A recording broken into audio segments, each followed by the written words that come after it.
사도행전 5장 1절부터 11절 신약성경 193페이지 우리 다 찾으셨으면 한 목소리로 읽도록 하겠습니다. 아나니아라 하는 사람이 그의 아내 삽비라와 더불어 소유를 팔아 그 값에서 얼마를 감춤해 그 아내도 알더라. 얼마만 가져다가 사도들의 발 앞에 두니 베드로가 이르되 아나니아야 어찌하여 사탄이 내 마음에 가득하여 내가 성령을 속이고 땅값 얼마를 감추었느냐.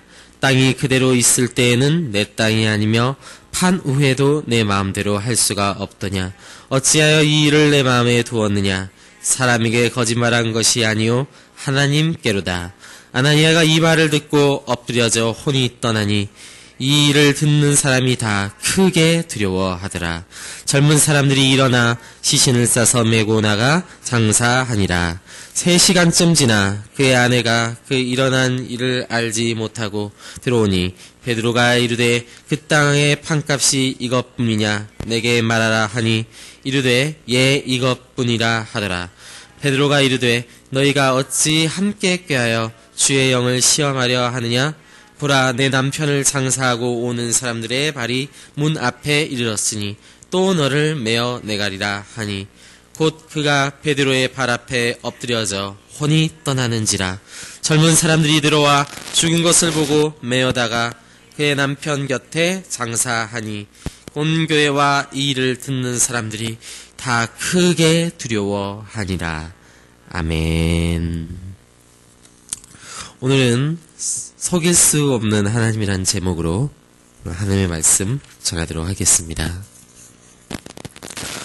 오늘 사도행전에 나온 이 이야기, 초대교회의 이야기입니다. 이 거룩하고 정말 하나님께서 기뻐하시던 초대교회에 한 가지 문제가 일어났습니다.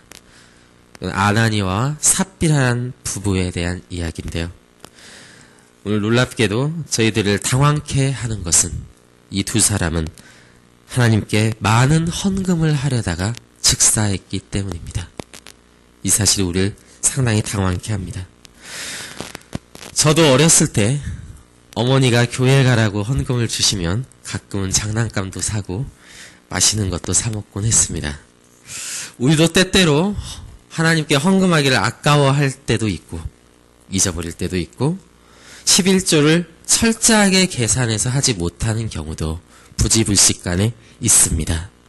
그런데 그런 저도 지금 살아있고 또 여러분도 지금 대부분 살아있는데 아나니아와 삽비라는 왜 죽었을까? 그들의 죽음은 너무 심한 것은 아닌가라는 의문이 우리 가운데 있다라는 것입니다. 또한 오늘 보니까 그들은 적은 돈을 헌금한 것도 아니었습니다. 토지를 팔아서 헌금을 했습니다. 이들은 너무 적은 돈을 바치면 거짓이 드러날 수도 있기 때문에 상당히 많은 돈을 헌금했을 것입니다. 아마도 성경에서 큰 돈을 헌금하다가 죽은 유일한 사람들이 아마 이들일 것입니다. 우리가 이러한 구절에 불만을 품고 혹은 하나님을 이해하지 못하는 이유는 항상 우리의 입장에서 나의 육신적 생각의 입장에서 생각하는 것이 잘 훈련되어 있기 때문이라고 생각합니다. 우리가 오늘 이 말씀 사실은 하나님 입장에서 보게 되면 하나님의 관점에서 보게 되면 사실은 그렇게 어려운 구절은 아니라는 것을 우린 알 수 있을 것입니다. 우리가 때때로 하나님께 의심을 품고 하나님 불신하는 이유는 우리 안에 있는 여전한 죄의 흔적들이 하나님을 신뢰하지 못하게 하고 하나님의 선하심을 의심하게 하기 때문입니다. 우리가 오늘 이 말씀을 바르게 보려면 우리가 이러한 생각들을 내려놓고 하나님께서 말씀하시고자 하는 것이 무엇인가를 들으려 하고 그 하나님의 선하심을 신뢰하는 데서부터 시작돼야 할 것입니다. 오늘 아나니아와 삽비라가 오늘 결론을 먼저 얘기하자면 즉시 사망한 이유에 대해서 성경은 이렇게 증언하고 있습니다. 그들의 마음에 사탄이 가득했다라고 얘기하고 있습니다. 오늘 말씀에 베드로는 말합니다. 3절에서 말하죠. 베드로가 이르되 아나니아야 어찌하여 사탄이 내 마음에 가득하여. 오늘 하나님께서는 우리의 마음의 중심을 보시는 하나님이라는 것을 우리는 알고 있습니다. 지금 그런 하나님께서 이 아나니아의 마음에 대해서 베드로 사도를 통해서 판단하셨는데 그 판단은 어떤 것이었습니까? 그 마음에 사탄이 가득하다라는 판단이었습니다. 여기서 가득하다라는 것은 사도행전 13장 같은 사도행전 13장 52절에선 성령의 충만함을 얘기할 때 정확하게 같은 단어가 쓰였다는 것을 우리가 알아야 할 것입니다. 그것은 그 문장은 이것입니다. 제자들은 기쁨과 성령이 여기서 말하는 성령의 충만함이라는 단어와 지금 사탄이 마음에 가득하다라는 단어가 우리 한글 성경으로는 다른 단어로 번역됐지만 같은 헬라어가 쓰여져 있습니다.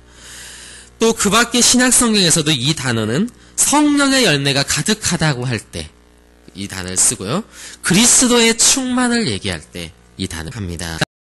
이러한 것들과 비교했을 때 오늘 사탄이 가득한 자, 통일성 있게 가자면 사탄이 충만한 자라는 표현은 얼마나 강한 표현인지를 우리가 알아야 될 것입니다. 결국 이들은 그런 충만함 가운데 있었다는 거죠. 자, 이런 이야기들 우리가 결론을 듣고 오늘 배경을 살펴볼 필요가 있습니다. 오순절에 성령이 임하신 이후로 초대교회는 날마다 부흥을 경험했습니다. 성도들 사이에선 이 성령으로 말미암은 사랑이 넘쳐서 자기 것을 버리고 서로 나누는 기적들이 일어났죠. 사도행전 4장 32절부터 35절까지의 역사가 그것입니다. 우리 한번 그 구절 우리 함께 읽어봤으면 좋겠습니다. 사도행전 4장 32절부터 35절 함께 읽겠습니다. 믿는 무리가 한 마음과 한 뜻이 되어 모든 물건을 서로 통용하고 자기 재물을 조금이라도 자기 것이라 하는 이가 하나도 없더라. 사도들이 큰 권능으로 주 예수의 부활을 증언하니 무리가 큰 은혜를 받아 그 중에 가난한 사람이 없으니 이는 밭과 집 있는 자는 팔아 그 판것의 값을 가져다가 사도들의 발 앞에 두매 그들이 각 사람의 필요를 따라 나누어 줌이라. 구브로에서 난 네이족 사람이 있으니 이름은 요셉이라. 사도들이 일컬어 바나바라 번역하면 위로의 아들이라 하니 그가 밭이 있음에 팔아 그 값을 가지고 사도들의 발 앞에 두니라. 아멘. 오늘 계속해서 지금 성경은 그 초대교회의 역사를 이야기하면서 바나바라는 사람을 특별히 주목해서 이야기하고 있습니다. 이 바나바의 사람은 영의 사람, 하나님의 사람을 지금 대표하는 한 사람으로 나오고 있다는 것을 여러분 주목하게 보시면 좋겠습니다. 오늘 사도행전 4장 36절에선 아나니아가 삽비라가 사도의 발 앞에 땅을 판 값을 두기 전에 바나바가 땅을 팔아서 사도들의 발 앞에 둔 장면을 먼저 소개하고 있습니다. 그게 4장 36절이죠. 구브로에서 난 레이족 사람이 있으니 이름은 요셉이라. 사도들이 일컬어 바나바라 번역하면 위로의 아들이라 하니 그가 밭이 있음에 팔아 그 값을 가지고 사도들의 발 앞에 두니라.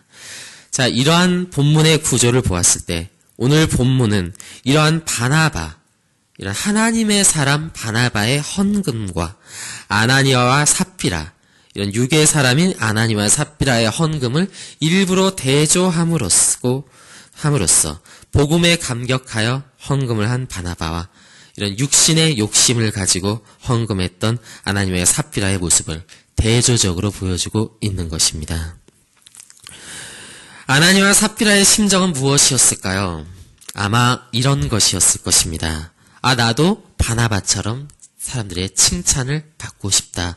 나도 이런 위로의 아들이란 이렇게 멋있는 별명을 가지고 싶다. 그런데 돈은 아깝고 어떻게 해야 될까? 어떻게 하면 칭찬도 받고 돈도 아낄 수가 있을까? 그래, 다 바친 척하고 조금만 숨기자. 이러면 칭찬도 받고 돈도 아낄 수 있겠지. 이런 심정이 있었을 것 같습니다. 우리 안에도 여전히 이런 아나니아와 삽비라의 마음이 있을 수 있습니다. 하나님께 영광 돌리는 모습들을 보여서 사람들의 존경과 칭찬은 받고 있지만 하나님과의 관계에선 멀어져 있는 우리의 마음이 있을 수 있다는 것입니다. 우린 그런 자신을 스스로 속이곤 합니다. 그래도 내가 헌금을 꼬박꼬박 잘하고 있는데, 그래도 내가 주의를 안 빠지고 잘 나가고 있잖아, 이렇게 스스로 변명한다라는 것입니다. 내가 지금까지 전도한 사람들이 몇인데 무슨 소리야, 내가 얼마나 성경을 많이 알고 많이 읽고 있는데라며 스스로 우리 안에 있는 이러한 마음들을 변명하고 속이고자 하는 마음들이 여전히 우리 약한 육신 가운데 있을 수 있다는 것입니다. 저도 사역을 감당하면서 자주 이런 함정에 빠지곤 합니다. 저희가 영적으로 다운되어지고 하나님과 멀어지면 자연스럽게 이런 사역에서 드러나게 되죠. 왜냐하면 이것은 영적인 사역이기 때문에 그렇다는 것입니다. 오늘 본문은 우리의 이러한 상태, 우리가 이런 영적인 상태에 놓여져 있는 우리의 모습들을 따끔하게 책찍질하고 있습니다. 우리는 종종 아나니와 삽비라의 마음을 품습니다. 그것을 어떻게 해서 속이려고 합니까? 아나니와 삽비라는 많은 헌금을 함으로써 이것을 속이려 했습니다. 우리는 어떻습니까? 나의 업적을 통해서, 나의 성취를 통해서, 나의 사역적 성과를 통해서 우리의 마음을 속이려는 마음들이 사람들을 속이고 심지어는 자기자신까지도 속여서 회개하지 못하게 하는 이런 사탄이 심지어는 가득해질 수까지도 있는 마음이 있다는 것입니다. 그렇지만 성령님께서 오시면 어떻습니까? 성령님께서 우리에게 죄에 대해서, 의에 대해서, 심판에 대해서 말하시고 우리를 이런 마음을 드러내시고 회개케 할 것입니다. 하나님은 오늘 우리 안에 혹시라도 이러한 마음이 있다면 즉시 하나님 앞에 엎드려지길 원하십니다.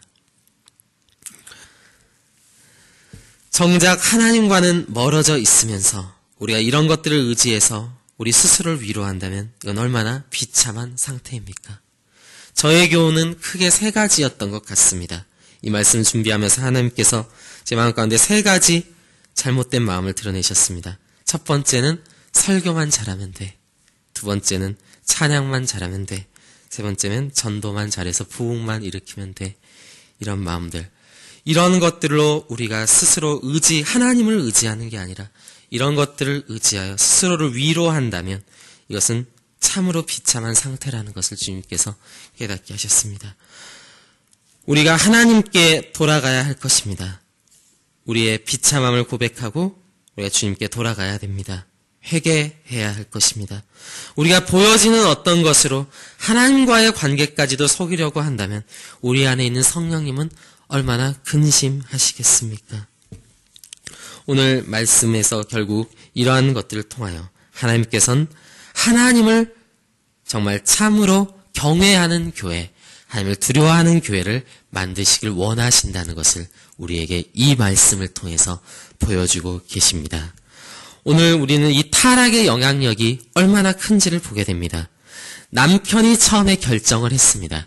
그러자 아내의 타락을 불러일으켰습니다. 결국 한 가족이 몰락하게 되고 그것은 결국 이 교회가 타락하게 되는 일까지도 하나님께서는 경계하셨다는 것입니다. 오늘날 우리 교회에서도 얼마든지 그럴 수 있습니다. 이 한 공동체, 가족이라는 한 공동체가 이러한 마음에 빠졌을 때 결국 이 교회 전체의 영향력이 퍼지게 되면 결국 하나님의 거룩한 성령의 역사는 얼마나 방해를 받으시겠습니까? 물론 하나님께서는 하나님의 일을 하시고 성령의 역사는 반드시 이루어집니다. 그렇지만 그것들은 우리 교회를 통해서, 우리의 거룩한 심령들을 통해서, 우리 한 사람 한 사람 떠나서 우리 가족을 통해서, 공동체를 통해서 이루어진다는 것 여러분 꼭 기억하시기 바랍니다. 결국 하나님께서는 이러한 것들을 통해서 교회를 다시 새롭게 하는 경각심을 가지게 하길 원하셨습니다. 경고하신 것입니다. 특별히 오늘 말씀에서 주목해서 봐야 될 것은 이들의 시신을 싸서 매서 나갔던 사람들이 어떤 사람인지를 보면 오늘 하나님의 의도를 더욱더 명확하게 알 수 있습니다. 우리 6절에서 보면 10절에서 보면 이때 시체를 메고 나갔던 사람들이 누구입니까? 젊은 사람들이었습니다. 그러니까 하나님께서는 지금 이 젊은 사람들에게 이 시체를 메고 갔다는 것은 무엇이겠습니까? 이 교회가 앞으로 정말 이 모두가 하나님의 일들에 경고함을 받기를 하나님은 원하셨다라는 것이죠. 오늘 결론을 내겠습니다.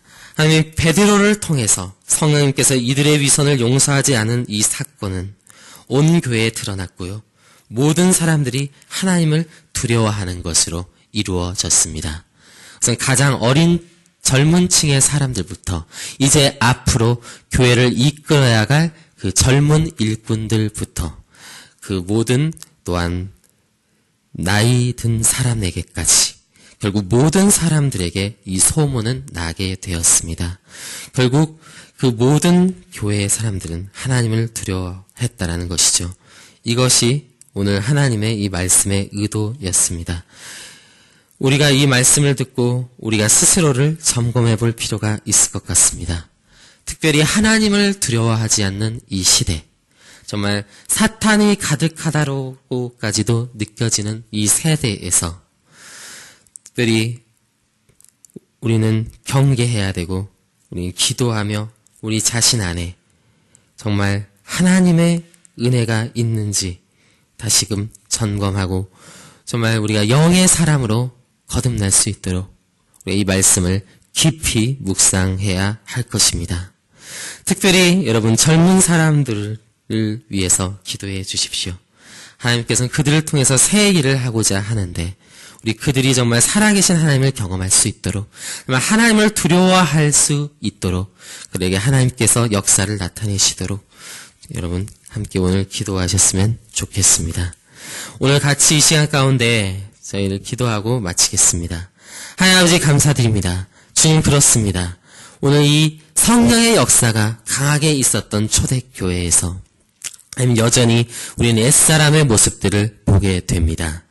주님, 우리가 구원받는 것은 오직 하나님의 은혜로 말미암는 것인데 저희들 여전히 그 하나님의 은혜를 생각하지 못하고 속히 정말 세상에서 잘 보이는 것들, 세상에서 칭찬받는 일에 속히 달려가고자 하는 우리의 마음들을 주님이 경계하게 하여 주시고 정말 하나님께 칭찬받는 주의 종, 하나님께서 기뻐하는 한 사람으로 살아갈 수 있도록 정말 우리 하나님을 두려워하는 마음을 주시고 특별히 오늘 우리 교회들을 앞으로 이끌어가야 할 우리 주님의 청년들을 위해 기도하오니 주님 그들이 정말 오늘 아나니와의 삽비라의 시체를 직접 메고 감으로써 경고함을 받은 것처럼 주님 오늘 이 시대의 청년들에게도 주님 하나님의 살아계심을 나타내시고 경고하시고 그들에게 깨닫는 일들이 있게 하여 주시옵소서. 감사드립니다. 우리 주 예수 그리스도의 이름으로 기도드립니다. 아멘.